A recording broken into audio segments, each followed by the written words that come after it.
안녕하십니까. 조갑제TV 시청자 여러분. 저는 조갑제닷컴의 조세별입니다. 지금 시각은 2021년 1월 18일 밤 9시를 가리키고 있습니다. 조국 전 법무부 장관의 딸 조민 씨가 지난주 의사 국가고시에 최종 합격해서 의사 면허를 취득한 것으로 알려졌습니다. 자, 이것을 두고 의료계와 청년층을 중심으로 아주 분노가 들끓고 있습니다. 이들의 분노는 너무도 당연한 것이죠. 왜냐하면 우리 사회의 형평성 그리고 공정성에 대한 문제이기 때문입니다. 자, 지난달 23일에 있었던 정경심 씨에 대한 재판에서 재판부는 딸 조민 씨의 입시 비리 관련된 혐의에 대해서 모두 유죄로 인정했습니다. 그리고 딸 조민 씨의 7대 스펙이 전부 허위 내지 위조라고 판단했습니다. 네, 딸 조민 씨가 2010년에는 고려대에 그리고 2015년에는 부산대 의전원에 입학을 했는데 당시 제출했던 스펙 관련 서류는 저렇습니다. 총 7가지죠. 첫 번째는 단국대 인턴 확인서, 두 번째 공주대 생명공학연구소 인턴 확인서, 세 번째는 서울대 공익인권법센터 활동 확인서고요.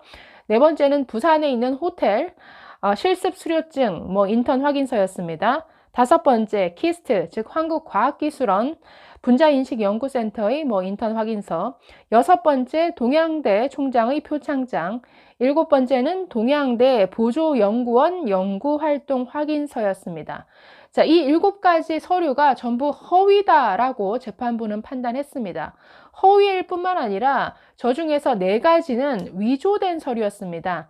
동양대 표창장만 위조된 게 아니라 한국과학기술원 키스트 인턴 확인서도 위조였고 부산 호텔에 있는 서류도 위조였습니다. 또 서울대 공익인권법센터 조국 전 장관이 작성한 서류로 알려졌는데 저 서류도 재판부는 위조라고 판단했습니다.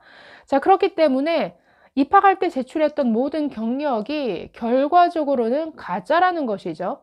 네, 1심 재판 결과가 이렇게 나왔음에도 불구하고 부산대 의전원 그리고 고려대는 조민 씨에 대해서 입학 취소 등의 어떠한 조치도 취하지 않았습니다. 대법원 판결 때까지 기다려보겠다라는 이런 입장인데요. 그 결과 내 딸 조민 씨는 의사 면허를 취득했습니다. 자, 이에 대해서 먼저 의료계에서 강한 분노가 표출됐습니다. 어떤 반응들이 있었는지 한번 보겠습니다.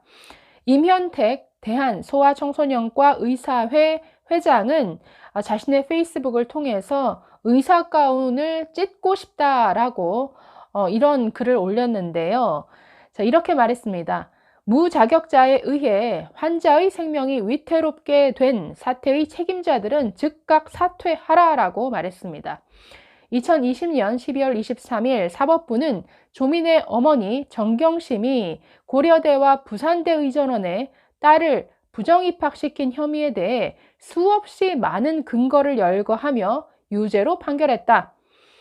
2016년 교육부는 자체 감사 결과만으로 재판받기도 전에 정유라의 이화여대 입학을 취소했다. 2019년 교육부와 서울대는 어머니인 성균관대 약대 교수가 만들어준 스펙으로 치전원에 입학했다가 재판에 넘겨진 부정입학자의 입학을 재판에 넘겨지자마자 즉각 취소했다라고 이렇게 말했습니다. 즉 다른 케이스에 비교해 봐도 조민 씨에 대한 조치는 특혜에 가깝다라는 것이죠. 주로 비교되는 대상이 여기서도 언급된 최순실 씨의 딸 정유라 씨, 그리고 성대 약대 교수 케이스, 그리고 작년에 또 있었던 숙명여고 그 쌍둥이 자매 사건 등입니다. 자, 이들은 기소되자마자 재판에 넘겨지자마자 관련 학교에서 전부 일사천리로 입학 취소를 해버렸습니다. 자, 그런데 지금 조민 씨에 대해서는 부산대 그리고 고려대 어떠한 조치도 취하고 있지 않다라는 것이죠. 자, 계속해서 임 회장이 이렇게 말합니다. 오늘 13만 의사들과 의대생들은 의대에 부정입학한 무자격자가 흰 가운을 입고 의사 행세를 하면서 환자 생명을 위태롭게 하게 된 사태에 대해 의사 면허증과 가운을 찢어버리고 싶을 정도로 분노하고 개탄한다. 과연 우리 사회의 정의와 공정과 평등은 어디로 갔는가? 부산대 총장, 의전원장, 고려대 총장은 학교 명성에 먹칠했고 우리 사회의 정의, 공정, 평등 같은 중요한 가치들을 어긴 범죄자와 공범의 다름 아니다라고 사퇴를 주장했습니다.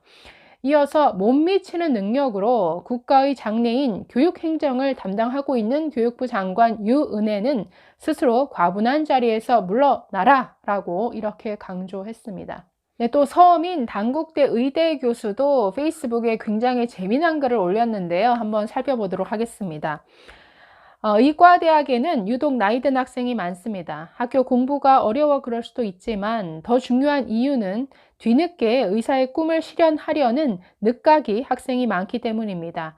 40이 다 된 나이에 의대에 가겠다는 분을 보면 이런 생각을 할 법합니다. 저 나이에 의사 돼서 뭐하게? 하지만 그렇지 않습니다. 한번 의사 면허를 따면 그 면허는 평생 갑니다. 나이 50에 의사 면허를 딴다 해도 75세까지 25년간 의사 일을 하는 게 가능하다는 얘기입니다. 의사 스스로 그만두기까지 의사의 앞길을 막는 방법은 거의 없다시피 합니다. 진단을 잘못해 사람을 죽게 만든다 해도 그건 마찬가지입니다. 우리나라에서 가장 사람을 많이 죽인 이는 62명을 총으로 쏴 죽인 경남 의령의 우순경입니다만 의사 한 명이 마음먹고 오진을 한다면 그 기록쯤은 가볍게 능가할 수 있습니다. 우리나라는 물론이고 웬만큼 사는 나라들이 의사 정원을 국가가 통제하고 의대 교육이 잘 이루어지는지 감시하는 것은 의사 한 명이 미치는 영향력이 적지 않기 때문입니다. 그런데 우리나라에서 우순경을 능가할 인재가 의료시장에 진입했습니다. 그 이름은 바로 조민입니다. 1.13 바로 인터넷에 회자되는 조민의 학점입니다. 그로 인해 유급을 한 뒤에도 조민은 몇 차례 더 유급 위기에 놓이지만 정말 우연하게도 유급생 전원 구제와 학칙 개정 같은 은혜로운 일들이 연달아 일어나는 바람에 결국 졸업을 하게 됩니다. 어떻게 이런 멍청한 애라고 표현했는데 그냥 걸르겠습니다. 어떻게 이런 애가 의대, 정확히는 의전원에 들어왔는지에 대한 의문은 훗날 풀렸습니다. 조민의 어머니인 정경심의 재판에서 판사는 조민이 부모 백으로 위조한 스펙들 덕에 의전원에 들어갈 수 있었다고 적시했거든요.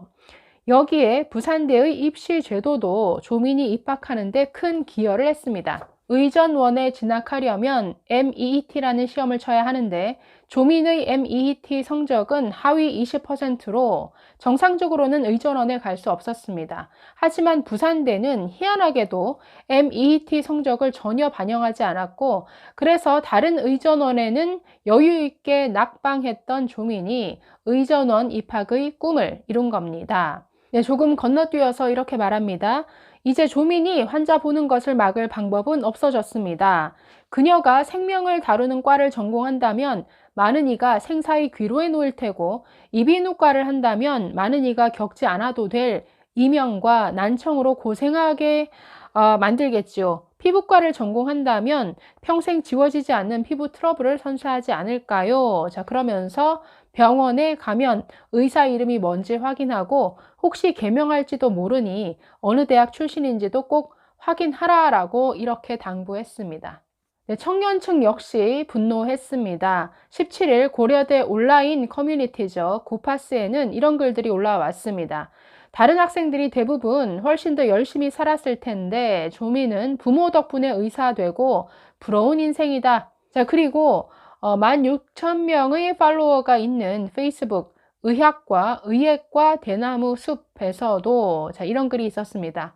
학점 1.13에 유급을 먹고 장학금 빼먹고 서류 위조해서 입학하신 그분은 의사 국가고시 합격했다던데 그런 사람이 의사 된 건 의대생뿐 아니라 의사 집단 전체와 의료계 역사의 최대 수치다.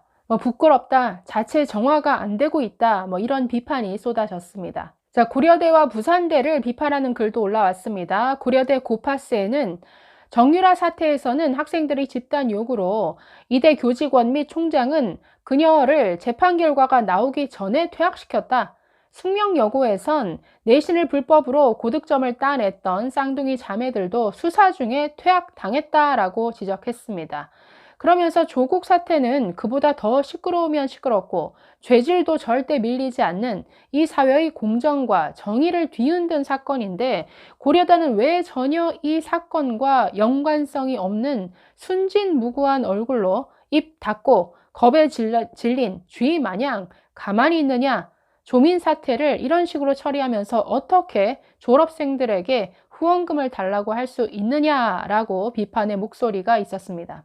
네, 관련 대학들은 대법원의 판결이 나올 때까지 기다리겠다는 입장입니다. 그러나 1심 재판부의 판결문만 읽어보더라도 이 조민 씨가 제출한 7대 스펙이 전부 가짜라는 사실은 그 증거가 너무나도 확실하고 차고 넘칩니다.